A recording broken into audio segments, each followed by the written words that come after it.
Hi everyone, in this video I'm going to show you how you can add table of content in Microsoft Word document. Now let's do it. First of all, you have to add headings. Select this heading and make it heading 1.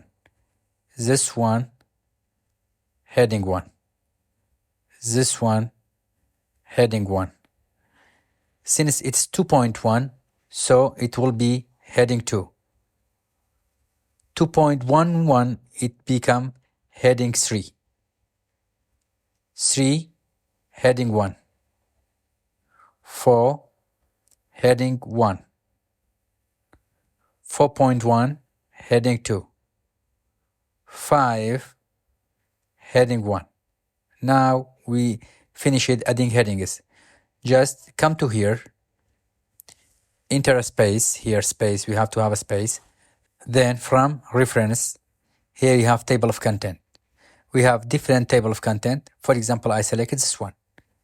Insert. Now I inserted table of content.